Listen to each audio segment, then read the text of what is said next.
Welcome to the special guest host series of the Trauma Therapist Podcast, where I'm going to be handing over the mic to some incredible guest hosts. In each episode, you'll hear fresh perspectives and unique insights to inform and inspire you, and all the while, keeping the heart of this podcast alive. So sit back and enjoy. Hello to all of the Trauma Therapist Podcast listeners. We're so excited to be your guest host today. We are Anna White and Dr. Corey Glied of Type C Toolbox, and we're going to be talking to Dr. Christy Jackson. First, we want to thank Guy for inviting us to take part in this guest host series. We're super excited. Just a little bit about each one of us. This is Anna talking. I am a former Wall Street executive. I had a very serious issue with my health for many years. I struggled with chronic illness, and I eventually related it back to these Type C traits, which a lot of people haven't heard of. They are being excessively conscientious, overly responsible, taking the weight of the world on our shoulders. We really can't bear disappointing or letting anybody down. We have a hard time with boundaries. We don't communicate well. Anyway, I chanced upon a description of this personality type, raised it with Corey, who's a good friend of mine, and we decided that we really needed to educate people about this personality type. It's very important. It's very common. And so we have this initiative now that's educational in nature. So Anna came to me and told me about this, and I had actually never heard about Type C before, but it described a lot of the patients I see. I'm a clinical psychologist. I live in New York City. I practice evidence-based medicine for adults with anxiety, depression, and sleep issues. And it really felt like a lot of the patients I've seen over the years had struggled with these Type C traits, and it has affected their mental and physical well-being. And so was born about 2 years ago, our initiative, which also has a podcast. But today we're going to be talking about really important topic with Dr. Jackson. Dr. Jackson and I met many moons ago at the beginning of our career, or at least when it was very early on for me. I was just finishing graduate school and learning trauma resilient therapy in an NIH trial, research trial. And so Christy and I share a love of trying to make sure that we are giving people effective treatment that has been studied and examined. So Christy, Dr. Jackson, do you want to tell a little bit about yourself? Absolutely. Hi, everyone. Thank you so much, Corey. Thank you so much, Anna. So my name is Dr. Christy Jackson. I'm a clinical psychologist. I've been practicing in New York City for over 20 years now. And from the beginning, I've really devoted my practice to the treatment of individuals affected by trauma. I saw early in my career, actually it was during my internship, that I realized that working with individuals affected by trauma was so incredibly meaningful and powerful to me. And so I got some specialized training in that, and I've been doing that ever since, doing both clinical work as well as research. So thank you so much. So a lot of people in our Type C community have experienced trauma in some form. This might have been acute in childhood. It might have been physical abuse, sexual abuse, or it might have been more of like a slow burn, living in a household where you may have just been consistently invalidated. And from these adverse childhood experiences, our Type C community may have learned that their needs weren't as important as other people's. And we developed this strong belief that we might be lesser in some way than others. So we know you frequently see this in your practice. And how do you help people with this? How do you help them find a sense of purpose? And tell us just a little bit more about your approach in these issues.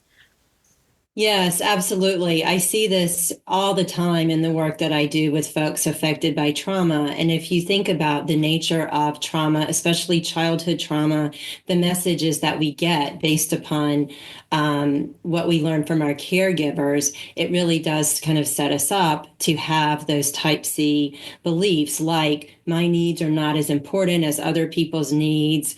What right do I have to say no? No one's going to care what I think. What I don't know if I like skim milk or whole milk in my coffee. Who cares? I'll just do what other people tell me to do. And so I do absolutely see this all the time. I think it's very much connected to trauma, or can be very much connected to childhood trauma. And how I love to help people deal with that is, first of all, validate the roots of those beliefs. So rather than saying you're wrong for having those kind of type C beliefs, I say, well, of course, it makes sense you have the belief that if you ask for help, no one will care, or if you say no, you will be punished, because that is exactly what happened to you during that traumatic experience. And it's only then, after validating the roots of those beliefs, that people begin to see, oh, yes, that actually wasn't my fault. It's actually not because I'm weak or damaged or terrible. It's because of what happened to me. And hey, I'm a person too. I can ask for something. I can make a request for something. And then I teach people the skills for how to actually ask for help or say no, which we're not born learning how. We don't know how to say no unless somebody teaches us, right, how to do that skillfully. So doing role plays and helping people try out in the therapy session before they go out into the real world. Here's how you can ask for something. I just have a client the other day where we were talking about, it's okay for you to make choices. You can say what you want and you can make a choice. And so for her, she's experimenting with, what turnstile am I going to go through when I go get on the subway? In these little ways, beginning to see nothing catastrophic is going to happen to me if I set a boundary or if I choose to go right, even though you told me to go left. I love that. I think it's just so helpful to remind people that the best way to start is with small steps, and also just validating their experience is so important. Recognizing you're not crazy for feeling that, and how can we separate the past from the present so that you can start making those small steps forward, recognizing what is safe that maybe didn't used to feel safe because of a lot of valid reasons. So, Christy, we'd love to ask a little bit about exploring for our listeners who many people with type C traits can really struggle with finding purpose, accepting their importance. So many people with type C traits and many people who've been traumatized can struggle with this feeling lesser, feeling not worthy, having a difficult time saying no. We were mentioning that earlier, and acknowledging that you have needs. Tell us a little bit about how, obviously, do you see this a lot in some of your trauma patients, and how do you go about helping patients with this? Yes, absolutely. I see that all the time, especially when folks have experienced trauma, figuring out, well, what does this mean for me? What does this mean for my life? How can I really live a life worth living going forward, beginning now? And so creating some kind of sense of meaning can be really helpful for people related to the trauma. That's not always possible. It kind of depends on the traumatic experience, actually. But what I really think is at the heart of that is developing a sense of self-compassion. So the purpose is that I'm a person just like you, just like that guy down the street, just like someone across the world. We're all in this together, we're all people. And if you are human, you have rights, and you have the right to create a life for yourself. So I think that's the most important thing we as clinicians can do to help people move on and not only recover from trauma, but create a wonderful life that includes purpose and meaning.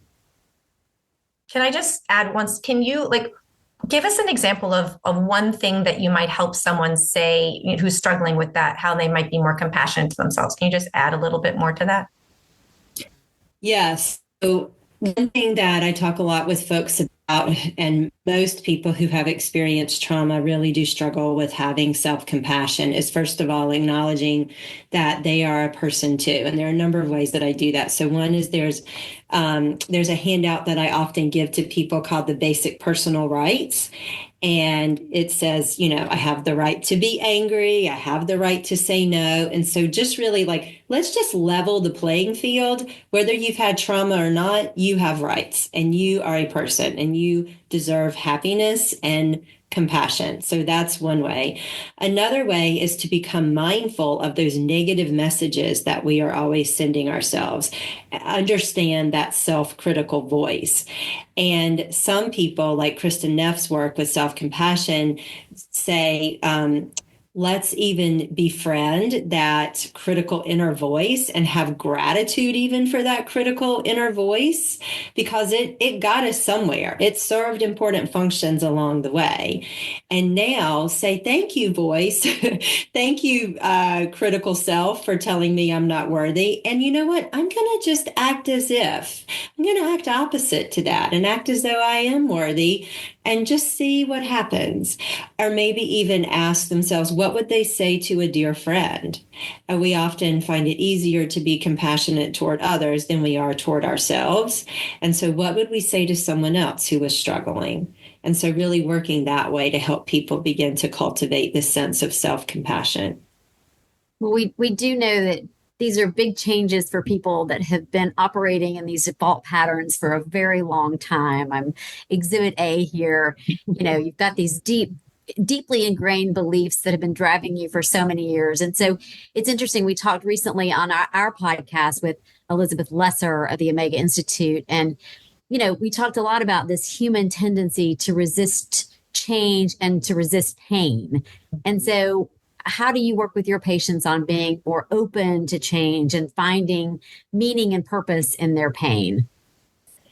Yes, I think this is such a great question. I mean, really, who wants to feel pain, right? I mean, I don't want to feel pain. Who does? And so avoiding pain, of course, it's a natural human inclination. And it's really at the heart of PTSD. PTSD is all about avoidance. It's avoiding facing things that happen, avoiding feelings related to things that happen. And that is really what perpetuates that disorder. So my job is to help people begin slowly over time, teaching them skills to tolerate the distress so that they then can engage in that approach behavior rather than that avoidance behavior. So helping people see that nothing catastrophic will happen. That's really such a big part of what happens with trauma, is that people develop this belief that if they avoid certain things, they can prevent more traumatic experiences from happening. Or if they, with type C behaviors, if they put other people's needs first, then it'll keep them safe, essentially. And what I think is so important is to help people see that they can approach things and that it doesn't mean something catastrophic will happen. And there's this interesting kind of illusion of control that I think as humans we all develop, where if we do certain things, we think then nothing bad will happen, trauma or not, type C or not. We all have these kind of beliefs. If I do certain things, I'll have control over what happens. And a lot of my work is helping people see, let's not sacrifice this perceived control for being happy in the present. And experimenting. And again, like seeing in the real world, gathering evidence in the here today. Again, I can choose that turnstile instead of that other turnstile. I can turn left instead of right and see that it's okay. And I educate people about what you said is exactly right, Anna, that we do create these grooves in our brain over time. Research shows we have these grooves in our brain. So we have to work really hard. We have to be mindful. And I'm upfront with people. This is hard work. I'm basically asking you to go outside your comfort zone right now, act opposite to your initial urge, try this new thing, and I'm going to be with you. I'm going to be with you every step of the way. You're not alone in this. And then when people begin to gather this evidence, I asked for this book at the library and I got it. I said no to my work colleague. I really didn't want to have lunch with her. And I said no. And I'm okay. Nothing bad happened. People begin to see, things can be different now. And it creates a wonderful sense of hope and opportunity and possibilities. I think that also one of the things that you're reminding me of when we talked with Elizabeth Lesser about pain, also that I think is a good point here, is that sometimes we learn the most from our pain. That although it can be very, very difficult when we are in that moment in time, that she talks about this phoenix process, which I thought was so interesting. Yeah. And this kind of rising from the ashes. Mm-hmm. Sometimes no one wants to be in that place, but sometimes we have to get to a pretty rock bottom place to realize I have to do something different. I have to be brave to try something. I'm terrified. I feel lesser. And so I'm so terrified to put my needs first. It just is such a feeling of fear. And sometimes really doing these things, these small steps, and we can learn that even though they can really want to encourage small steps, it can be really hard. And I think that sometimes we do learn tremendously from these extremely painful experiences. Anna, you want to say something? I just wanted to validate your point on having to hit rock bottom. I mean, for me, I just got to the point where I was like, I don't know that I'm actually going to survive. My health is so poor. And if I am going to make it in this life, I'm going to have to do something to change. And so I think that, sometimes it has to take that really acute, significant event before you are more open to change. Mm-hmm. Mm-hmm. Yeah. So, sorry, Chrissy. I was just going to say it's such a difficult situation for a person to be in. On the one hand, continuing down this path is not going to be helpful. It's potentially incredibly harmful. On the other hand, it's so terrifying. And I was just going to say, Corey, that it's so terrifying. It actually can feel like life or death. It actually can elicit that fight, flight, or freeze reaction, that it feels like I might actually die if I do this. So helping people see that feeling is real, but the facts in the present may not be real. Yeah. So I think these are all really important points. So speaking of pain, Anna and I have been talking a lot about on our Instagram and podcasts that I shouldn't be laughing. A lot of people right now are going home for the holidays and are going back into what could be a very challenging environment. Maybe there was some sort of abuse or invalidation, or maybe you have to go back and see an abuser. So it could obviously be quite traumatizing. And this is the case for a lot of people with Type C, and probably many people who've experienced trauma. So we just love to talk a little bit about how do you manage, what's your advice related to that? How do you guide people? There's always the option to cut off contact. And, that's always an option. So just kind of thinking about, what are your thoughts about that? Yes, I think that's such a great question, and obviously such a timely question as we move into the holidays. And I think that it really depends on what are a person's goals.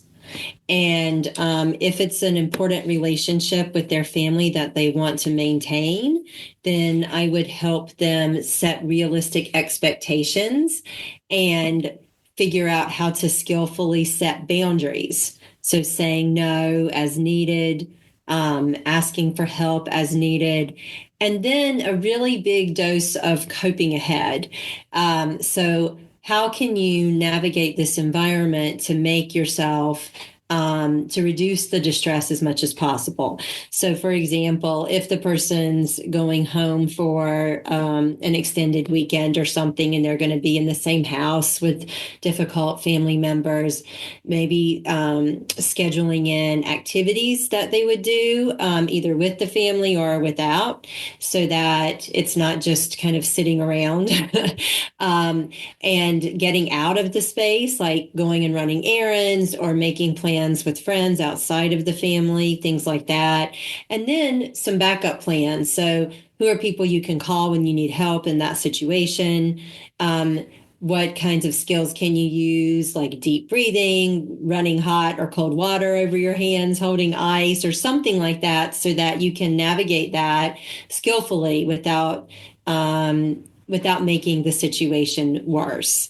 And I think for everyone, it's different. I think it's important as clinicians that we don't put our own biases onto what people's goals are when they are around family members, again, who may not be so helpful for them in their lives. That's a very good point.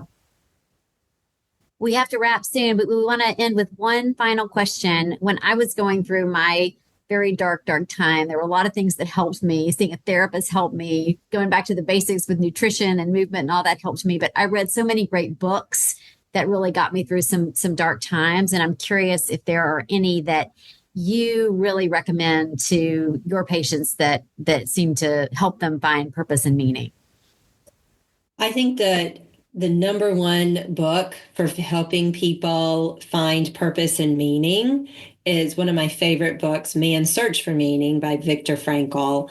Some of you might be familiar with that book. Viktor Frankl was a psychiatrist who was imprisoned in a concentration camp during World War II. And he actually wrote about his experience as a prisoner and how even in the absolute worst situations a person could be in and some of the worst things that we might hear about humanity, even when that was going on, people still need meaning. People still search for meaning and purpose in their lives.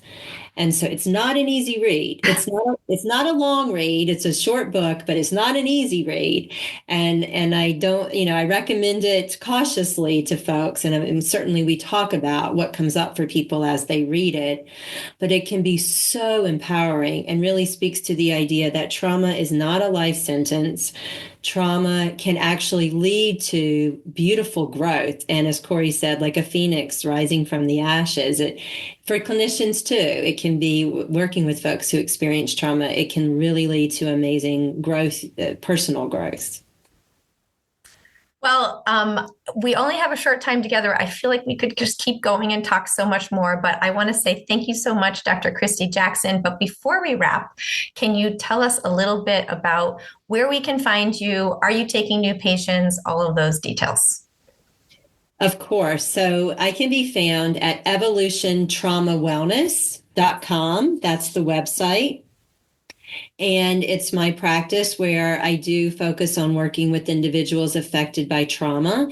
And also the wellness piece is very important because it's for all of us, not only folks who have experienced trauma, but for all of us to really lead our best lives. I think the wellness piece is so key. And yes, we are accepting clients at this time. Thank you.